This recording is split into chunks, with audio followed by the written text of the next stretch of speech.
Conserver une partie des 2,2 milliards de dollars levés récemment grâce à l'émission d'euro-obligations pour financer le budget de l'État exercice 2019, c'est ce que recommande le Fonds monétaire international aux autorités sénégalaises. Objectif, amener le pays à sécuriser sa cote de dette à faible risque. En effet, le Sénégal a vendu 1 milliard d'euros, soit 1,2 milliard de dollars d'obligations le 6 mars dernier, suivi par la vente d'une tranche distincte de la même valeur. Ceci a permis au pays d'écouler plus de 15 millions de titres. Dakar compte reverser la majeure partie des sommes levées au programme de construction d'infrastructures et devrait également utiliser 200 millions de dollars pour acheter sa dette en dollars échéant en 2021. Cependant, cette opération risque, selon le Fonds monétaire international, de compromettre la notation faible attribuée au risque de la dette du Sénégal. Ceci parce que la vente a été au-delà du besoin de financement qui a été fixé dans le programme avec le FMI. Conformément à ce programme, les besoins de financement net totaux du gouvernement sénégalais pour 2018 plafonnent à 442 milliards de francs CFA et devraient s'établir à 339 milliards de francs CFA en 2019.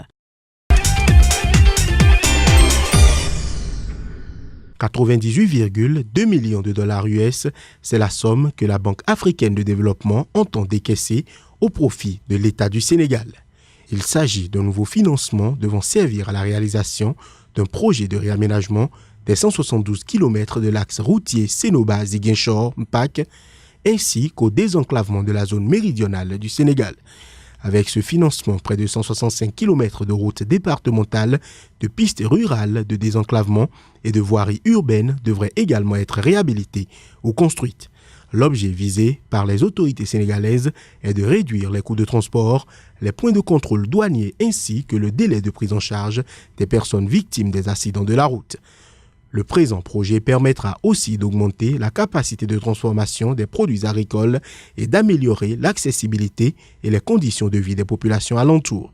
Notons qu'en dehors de la Banque africaine de développement, d'autres organismes tels que la Banque européenne d'investissement, l'Union européenne et le gouvernement sénégalais vont contribuer à la concrétisation du dit projet dont le coût total est estimé à 197,5 millions de dollars.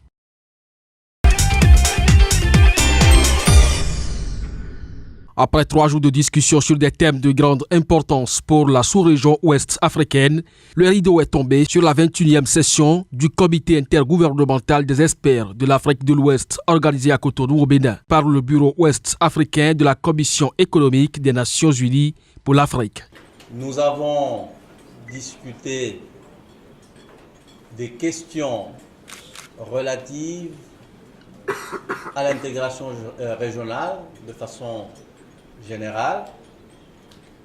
Nous avons eu des relevés, des conclusions, des recommandations qui vont tant aux États membres qu'aux organisations internationales, le tout pour faire en sorte que nous puissions placer notre sous-région sur le chemin du développement.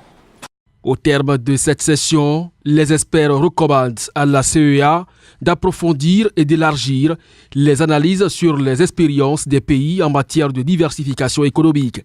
À la CEDEAO, ils recommandent de prendre les mesures appropriées pour approfondir l'intégration sous-régionale, en particulier dans les dimensions d'interconnexion des infrastructures, d'intégration commerciale et productive. Enfin, aux États membres, il est préconisé que les efforts pour le développement de chaînes de valeur sur les produits de base de la sous-région soient renforcés en vue de réduire l'exposition aux fluctuations des prix des matières premières. En tant qu'Africains, nous sommes très bons à préparer des plans, des stratégies. Nous pêchons par la mise en œuvre. J'espère que les recommandations qui ressortent de votre réunion ici ne vont pas souffrir de ce problème de mise en œuvre. La prochaine session du comité intergouvernemental des experts de l'Afrique de l'Ouest se tiendra au Libéria. 4,85 cédis pour $1. C'est à ce taux que se négociait la monnaie ghanéenne le 4 juillet dernier. Le cédis a atteint son plus bas niveau historique face au dollar américain. À l'origine de ce plongeon, la désaffection des investisseurs pour les actifs des marchés émergents. Il s'agit précisément d'un effet combiné d'un mouvement de liquidation des actifs des marchés émergents et d'une demande non satisfaite de dollars par les clients corporate. Ainsi donc, la monnaie ghanéenne s'est dépréciée de 5,3% au cours du premier semestre 2018 contre 3,3% durant la même période de 2017. Déjà, au mois de juin, une étude du cabinet DataBank Research a estimé que la dépréciation du cédis fait courir des risques importants au programme de viabilité de la dette du pays. Selon cette étude, cette situation s'explique par la forte exposition de la dette publique du pays aux investisseurs étrangers ainsi que par les fluctuations du dollar américain. En effet, à la fin de l'année 2017, la dette extérieure du Ghana représentait 53% du portefeuille total de sa dette contre 56% en 2016, tandis que la dette libellée en dollars américains représentait 65% du stock de la dette extérieure et 69% en 2016. En 2016, le pays avait bénéficié d'un programme d'aide de 918 millions de dollars échelonné sur 3 ans et destiné à stabiliser son économie qui a souffert d'une hausse de l'inflation et de la dette conjuguée à un ralentissement de la croissance. À partir de 2019, le pays devrait se passer de l'assistance financière du Fonds monétaire international et financer son budget grâce à ses propres recettes.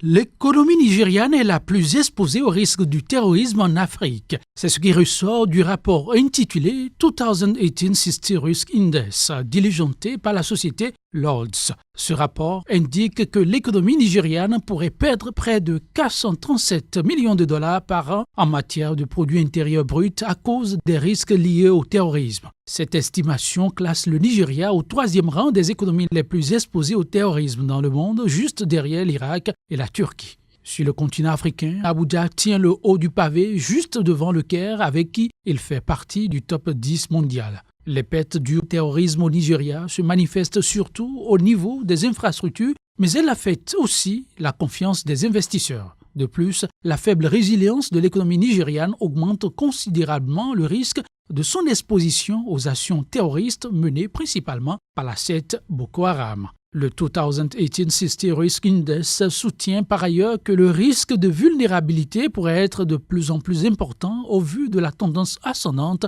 de la courbe du PIB des pays africains. Cette année, en effet, le Nigeria pourrait atteindre une croissance économique de 2,1% en hausse par rapport à 2017. D'autant que, pour effectuer son classement, la société Lloyds se base sur 279 villes, dont entre autres Lagos au Nigeria, représentant les moteurs de la croissance économique et analyse la vulnérabilité par rapport à environ 22 menaces naturelles ou artificielles.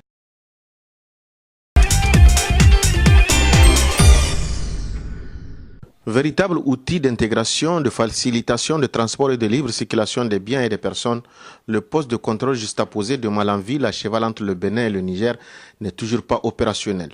Il a pourtant été inauguré en 2014 et la plupart des représentants des deux États désignés.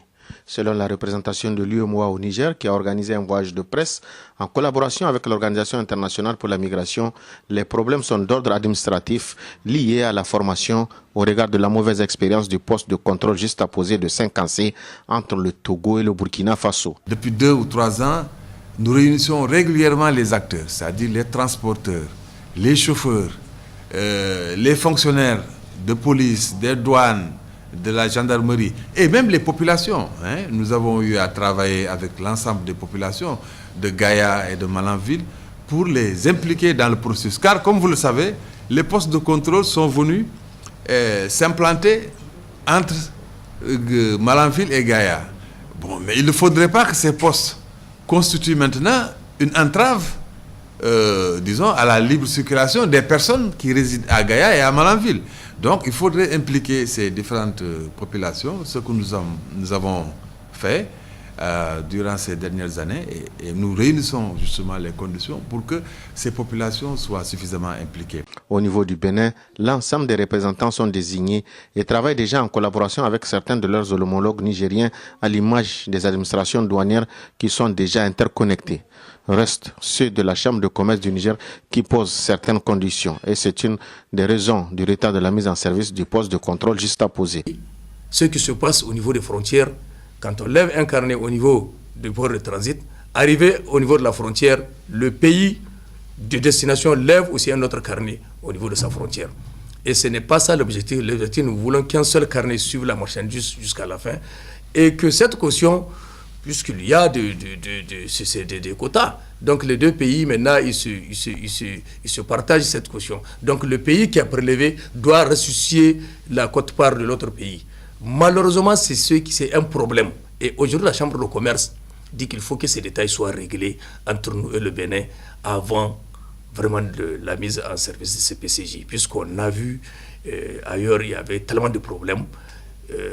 C'est ça qui a fait que la Chambre de commerce n'a pas désigné à temps son représentant.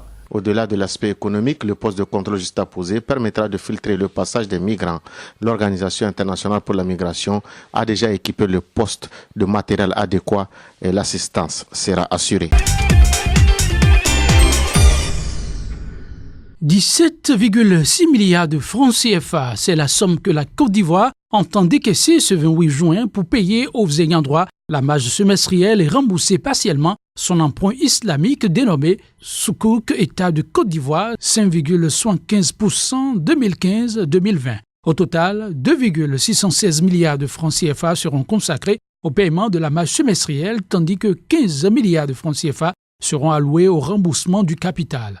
Levé sur le marché financier de l'Union économique et monétaire ouest-africaine UEMOA entre le 20 novembre et le 21 décembre 2015, le président Soukouk visait la mobilisation d'une enveloppe de 150 milliards de francs CFA, soit environ 260,86 millions de dollars, adossés à des actifs compatibles avec les principes de la finance islamique pour le financement de certains projets de développement économique et social du pays. L'emprunt prévoyait que l'émetteur, en l'occurrence l'État ivoirien, verse aux souscripteurs une marge de profit annuelle de 5,75% payable semestriellement avec une date de jouissance fixée au 28 décembre 2015. L'opération avait été effectuée en collaboration avec la Société islamique pour le développement du secteur privé en sa qualité d'arrangeur principal.